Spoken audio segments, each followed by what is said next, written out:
Hello बच्चों, कैसे हैं आप लोग। कल आप लोग पढ़ लिए थे मेरे प्यारे दोस्त some basic concept of chemistry 11th के केमिस्ट्री में।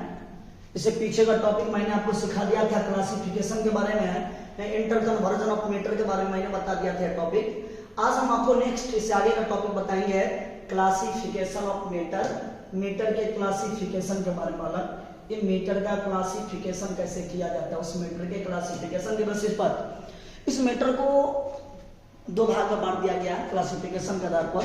प्योर सब्सटेंस को दो भाग में बांट दिया गया। तो पहले तो ये मैटर जो होता है ना, on the basis of bulk level या मैक्रोस्कोपिक लेवल पर, किसके बेसिस पर, on the basis of bulk level, bulk level या माइक्रोस्कोपिक लेवल के बेसिस पर, मैक्रोस्कोपिक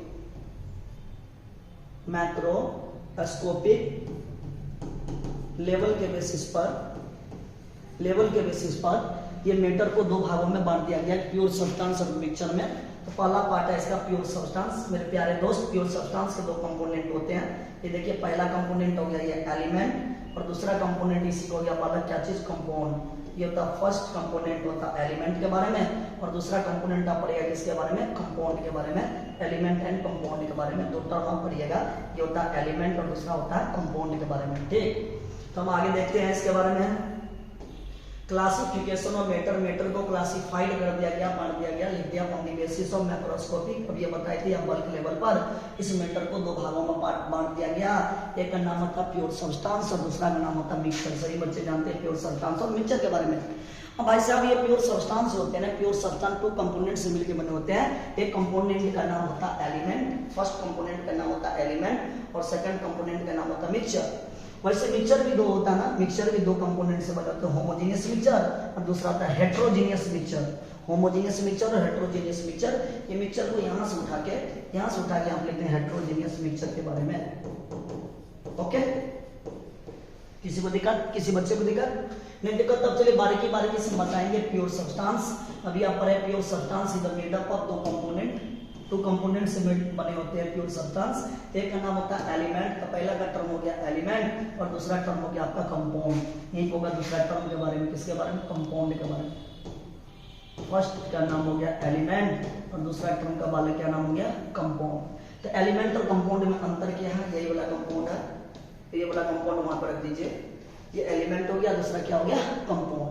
चलिए एलिमेंट का पहला पॉइंट, सबसे फर्स्ट पॉइंट क्या है, there are made up of only one type of atom, और एक ही प्रकार के एटम से मिलके बने होते हैं। जो एक प्रकार के एटम से मिलके बने होते हैं उसका नाम दीजिएगा एलिमेंट, और जो मोर than one type of atom, एक से अधिक प्रकार के एटम से मिलके बने होते हैं उसका नाम क्या देंगे हम, कंपाउंड के नाम से हम जानते हैं। एक प्रकार के एटम से मिलकर बना तो नाम दीजिए एलिमेंट के नाम दिए हैं, और एक से अधिक प्रकार के एटम से मिलकर नाम दिए उसका नाम क्या दिए हो, कंपाउंड। मेरे प्यारे दोस्तों, एटम का एग्जांपल जो होता है ना, एलिमेंट का एग्जांपल जो होता है, एलिमेंट का एग्जांपल, एलिमेंट का फर्स्ट एग्जांपल होता है हाइड्रोजन। अब ये हाइड्रोजन जो बना हुआ केवल हाइड्रोजन से मिलने से बना। ऑक्सीजन O2 जो बना हुआ ऑक्सीजन के मिलने से ही बना। नाइट्रोजन जो N2 बना हुआ नाइट्रोजन के ही मिलने से बना। एक ही प्रकार के एटम से मिलकर बने ना, नाम देते हैं एलिमेंट। और मोर than one type of atom रहे तो इसका नाम देते हैं कंपाउंड। ठीक है, सही बात हो गया, फ्लोरीन हो गया, Cl2 हो गया, Br2 हो गया, I2 हो गया, ऐसे। सल्फर का फॉर्मूला होता है ना एसिड, सिंबल होता है S, बट फॉर्मूला होता है एसिड। P4 हो गया, ओजोन हो गया, ये सभी के सभी क्या होते हैं, ग्लूकोज में हुआ, ग्लूकोज उसका एग्जांपल होगा। ये सभी के सभी एग्जांपल हो गया, ये सभी के सभी एग्जांपल। इतना एग्जांपल को उठा के, ये एग्जांपल को उठा के उसका एग्जांपल इसमें डाल देंगे। ठीक है, ये एलिमेंट हो गया, कंपाउंड में made up of more than one type of atom. पहला एग्जांपल हो गया वाटर, एक से ज्यादा प्रकार के एटम है, दो हाइड्रोजन एक ऑक्सीजन, एक हाइड्रोजन एक क्लोरीन, एक से ज्यादा प्रकार के एटम है। H2SO4 sulphuric acid, hydrogen sulphur oxygen के मिलने से बना वो कंपाउंड हो गया। HNO3 हो गया, ग्लूकोज हो गया, C6H12O6, उसी का नाम होता बालक, क्या नाम होता ग्लूकोज, इसी का नाम होता क्या चीज, ग्लूकोज हो गया। ETC, ये सभी के सभी क्या हो गया, कंपाउंड हो गया। आपने किसके बारे में पढ़ रहे हैं, अपने एटम और किसके बारे में पढ़ रहे हैं, एटम और किसके बारे में पढ़े, एलिमेंट और कंपाउंड के बारे में। Pure substance is made up of two type of component, एक का नाम होता है एलिमेंट और दूसरा का नाम क्या होता है बोलिए, दूसरा का नाम होता है कंपाउंड। एलिमेंट एक ही प्रकार के एटम से मिलकर बने होते हैं तो एलिमेंट नाम देते हैं, सभी एग्जांपल हो गया। Compound more than one type of atom से मिलकर बना होते हैं तो कंपाउंड हो गया। ये कंपाउंड के सभी एग्जांपल जो गया ना सुक्रोज का भी, ये सभी एग्जांपल, ये एग्जांपल जो है एग्जांपल को यहाँ सेट कर लो, सभी के सभी क्या हो गया, कंपाउंड हो गया। अब मेरे प्यारे दोस्त आपको सिखाएंगे मिक्सचर के बारे में। ये मिक्सचर क्या होता है उस मिक्सचर के बारे में थोड़ा सा देख लीजिए। इस मिक्सचर के बारे में आपको बताएंगे ये मिक्सचर होता क्या है। ओके देखिए, more than one type of substance are added, जब एक से ज्यादा प्रकार के सब्सटेंस ऐड करेगा, एक से ज्यादा प्रकार के सब्सटेंस को मिलाएंगे, मिलने के बाद क्या बनेगा, मिक्सचर बनेगा।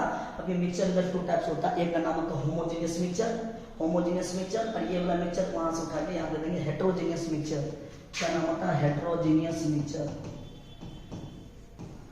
होमो का मतलब होता है ये सेम, होमो का मतलब ये होता है सेम, एक ही प्रकार के एटम से मिलकर बने होते हैं, होमो का मतलब सेम, हेटेरो का मतलब होता है डिफरेंट। ओके, होमोजेनियस मिक्सचर के बारे में सबसे पहला point, in which more than one type of substance are added, in which more than one type of substance are mix, जिसमें एक से अधिक प्रकार के सब्सटेंस आर मिक्स आपस में मिला हो, and this mixture can not be separated by physical separation, और उस मिक्सचर को हम फिजिकल सेपरेशन के द्वारा अलग नहीं कर सकते हैं, तब उसका नाम देते हैं क्या थे बच्चों, बोलिए, होमोजेनियस मिक्सचर के नाम से हम जानते हैं। In which more than one type of substance, जिसमें एक ही प्रकार के सब्सटेंस हो, आर मिक्स, वो बने होते हैं, एक ही प्रकार के सब्सटेंस से मिलकर बने होते हैं, and mixture can not be separated by physical separation, इसको हम फिजिकल सेपरेशन के द्वारा जब अलग नहीं करते हैं, इसका नाम देते हैं होमोजेनियस मिक्सचर।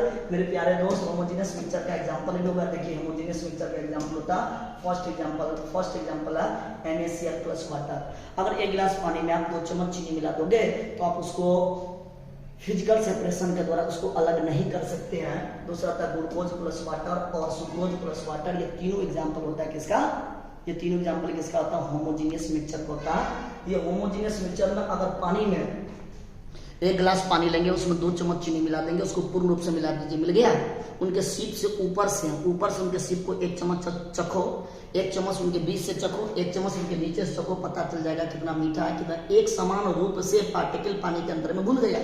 इसका मतलब यही हुआ, इसका मतलब बच्चों क्या हुआ, एक समान रूप से पार्टिकल अंदर में घुल गया। दूसरा एग्जाम्पल कहता है ग्लूकोज प्लस वाटर, 1 गिलास 100 ml वाटर लीजिए, 2 चम्मच आप उसमें क्या डालिए, ग्लूकोज डालिए और मिला दीजिए। ग्लूकोज के पार्टिकल्स अब पानी के पार्टिकल्स आपस में पूर्ण रूप से घुल जाएगा, उसी को बोलते हैं हम होमोजेनियस मिक्सचर, एक समान रूप से एक दूसरे में मिल जाएगा। ठीक है, तो ये हो गया होमोजेनियस मिक्सचर। अब हम बच्चों आपको बताएंगे हेटेरोजेनियस मिक्सचर के बारे में। सुनिए हेटेरोजेनियस मिक्सचर, हेटेरो का नाम है सब पता चलता है, डिफरेंट टाइप के सब्सटेंस को मिलाइए, डिफरेंट टाइप के। तो चलिए, इन विच मोर देन वन, ये भी पहला पॉइंट है, लिखेंगे in which more than one type of substance are mix, इसमें एक से ज्यादा प्रकार के सब्सटेंस को मिलाएंगे, but this mixture can be easily separated by physical separation के द्वारा, उसको हम आसानी से फिजिकल सेपरेशन के द्वारा अलग हम कर सकते हैं मेरे प्यारे दोस्त। हेटेरोजेनियस मिक्सचर में in which more than one type of substance are mix, but this mixture can be easily separated by physical separation, उससे हम फिजिकल सेपरेशन के द्वारा आसानी से अलग कर सकते हैं, फिजिकल सेपरेशन के द्वारा आसानी से अलग कर सकते हैं। तो पहला एग्जांपल आप दीजिएगा, सैंड प्लस वाटर, पानी लो, पानी में मिट्टी मिला दो, सैंड प्लस वाटर, पानी में मिट्टी मिलाओगे पूर्ण रूप से घुल जाएगा, और उस मिट्टी को थोड़ा देर छोड़ दो तो टंकी में बैठ जाएगा, प्रिसिपिटेट हो जाएगा, पानी को बाहर निकालो, मिट्टी को अलग कर दो। दूसरा एग्जांपल सॉइल प्लस वाटर हो गया, कैल्शियम कार्बोनेट प्लस वाटर हो गया, ये सभी एग्जांपल होता है किसका, हेटेरोजेनियस मिक्सचर का। तो आपने यहाँ पर मेटर को मैक्रोस्कोपिक या बल्क लेवल पर 2 भागों में डिवाइड कर दिया गया, एक का नाम होता है प्योर सब्सटेंस, दूसरा का नाम होता है मिक्सचर। प्योर सब्सटेंस का मेड अप ऑफ 2 कंपोनेंट, एक का नाम क्या होता है एलिमेंट, दूसरा का नाम होता है कंपाउंड पर लिए, और मिक्सचर का डिवाइडेड इनटू 2 पार्ट में डिवाइड कर दिया, एक का नाम होता है होमोजेनियस मिक्सचर, दूसरा नाम होता है हेटेरोजेनियस मिक्सचर। ओके, अब पढ़ेगा physical and measurement, properties and measurement of matter, matter का प्रॉपर्टीज कैसा होता है उसके मेजरमेंट के बारे में। पहले हम आपको बताएंगे प्रॉपर्टीज के बारे में, ध्यान दीजिए, पहले प्रॉपर्टीज, पहले पढ़िए प्रॉपर्टीज के बारे में। दुनिया में प्रॉपर्टीज 2 प्रकार के होते हैं, आपको भी पता होगा, फिजिकल प्रॉपर्टीज और केमिकल प्रॉपर्टीज। बच्चों फिजिकल प्रॉपर्टीज क्या होता है, पहला point, observe without making any change in matter, हम ऑब्जर्व करेंगे बिना कोई चेंज के, पदार्थ में मैटर में बिना कोई चेंज के ऑब्जर्वेशन होगा, उसे बोलते हैं physical properties. Observe without making only change in the matter, observe without making only, केवल चेंज इन द मैटर, बिना कोई चेंज किया, बिना कोई परिवर्तन के, मैटर में बिना कोई परिवर्तन का जो ऑब्जर्वेशन करेंगे उसे बोलते हैं फिजिकल प्रॉपर्टीज। फिजिकल प्रॉपर्टी आप जानते हैं, कलर देख के पहचान लेंगे, कलर रंग जितने भी होते हैं वो फिजिकल प्रॉपर्टीज होते हैं। ऑर्डर जो होता है, गंध पता चल जाता है कि केला मंडी में जाएंगे सरना बदबू तदबू देने लगता है, उसे पता चल जाता है कि महक रहा है, ये क्या है, फिजिकल प्रॉपर्टीज है। टेस्ट से पता चल जाता है कि फिजिकल प्रॉपर्टीज है। मेल्टिंग पॉइंट, द्रव्यमान और क्वथनांक, एमपी और टीपी, मेल्टिंग पॉइंट और बॉइलिंग पॉइंट, डेंसिटी, ये सभी के सभी क्या होता है, फिजिकल प्रॉपर्टीज होते हैं मेरे प्यारे दोस्त। तो केमिकल प्रॉपर्टीज क्या होता है, observe when some chemical change are done, observe करते जब उसमें कुछ केमिकल चेंज का परिवर्तन हो जाता है, कोई केमिकल चेंज में बदलाव आ जाते हैं, जैसे एसिडिटी प्लस बेसिसिटी। और एक एग्जांपल लीजिएगा, एग्जांपल, एसिड को जब बेस में मिलाएंगे ना, एसिड को जब बेस में मिलाएंगे बच्चों, तो एसिड को बेस में मिलाने के बाद क्या मिलेगा, सोल्ट मिलेगा, और साथ में क्या मिलेगा, वाटर मिलेगा। यानी कोई केमिकल चेंज में परिवर्तन आ जाए तो उसे बोलते हैं chemical properties. Observe when some chemical change are done, example होता है एसिडिटी एंड बेसिसिटी। एग्जांपल में लिखिए, एसिड प्लस बेस को मिलाएंगे तो साल्ट प्लस वाटर बनेगा, ये क्या होता है, केमिकल प्रॉपर्टीज होता है। दो प्रॉपर्टीज पढ़ लिए, जब ऑब्जर्व करेंगे without making volume change in matter, बिना कोई परिवर्तन के, मैटर में बिना कोई, without making volume change in matter, बिना कोई परिवर्तन में मैटर में, पदार्थ में कोई ऑब्जर्वेशन किया जाए, पदार्थ के बिना कोई ऑब्जर्वेशन के, बिना कोई परिवर्तन के, बिना कोई चेंजिंग के ऑब्जर्वेशन किया जाए उसे बोलते हैं फिजिकल प्रॉपर्टीज। जैसे कलर हो गया, ऑर्डर हो गया, टेस्ट हो गया, मेल्टिंग पॉइंट हो गया, बॉइलिंग पॉइंट होता है, डेंसिटी हो गया। Observe when some chemical change are done तो उसे बोलते हैं केमिकल प्रॉपर्टीज। एग्जांपल होता है acidity and basicity. Okay, number and unit के बारे में बात करेंगे, किसके बारे में पढ़ाएंगे, नंबर एंड यूनिट के बारे में। ध्यान दीजिए नंबर और यूनिट के बारे में। फिजिकल प्रॉपर्टीज के नंबर ऑफ यूनिट, अब measurement of physical properties, physical properties को आप क्या कीजिएगा, मेजरमेंट कीजिएगा।